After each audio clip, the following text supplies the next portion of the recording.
Good day, Africa. You are watching the news update on AAU TV, the voice of higher education in Africa. I am Isabella Tetahinakwa.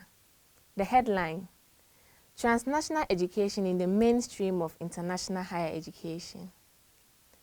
Now the news in detail. A professor of education, policy studies and practice at the Center for the Study of Higher Education at the University of Arizona in the United States stated that it is time the global universities cease treating transnational education (TNE) as a little sister to traditional forms of international student enrollment and make it central to international higher education in ways it hasn't been before the COVID-19 pandemic. Professor Jenny Lee was speaking during this year's International Higher Education Forum, IHEF 2020, organized by Universities UK International. She opined that universities need to be visionary in terms of where resources go and envision transnational education as central to international higher education in ways it hasn't been prior to the pandemic. She encouraged institutions to look to Africa, where millions are denied access to higher education and where the population is booming, rather than relying on recruiting international students from more affluent parts of the world. African institutions are increasingly leery of neo-colonial pursuits from the North that do not respectfully consider the wealth of knowledge that African universities already offer. It is not a one-way venture, and while there are definite demands for higher education, there is much that Africa can teach the rest of the world, Lee added.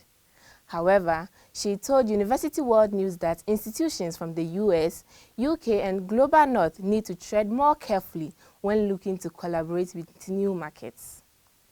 In her blog for University World News with Brent White on the future of international higher education in the post-mobility world, she stated that prior to the pandemic, higher education was having to respond to anti-immigration policies, travel bans, limits to research collaboration, restrictions on work visas, and international engagements.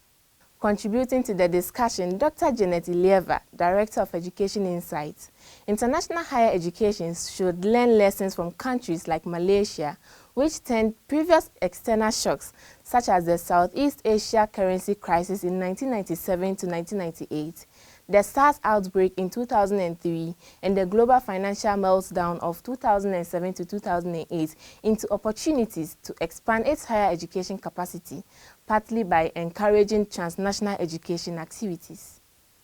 These are interesting times for higher education in Africa, given that transnational education is already present in many countries, but we hope they will also tread cautiously to ensure a win-win game for all partners and the continent as a whole.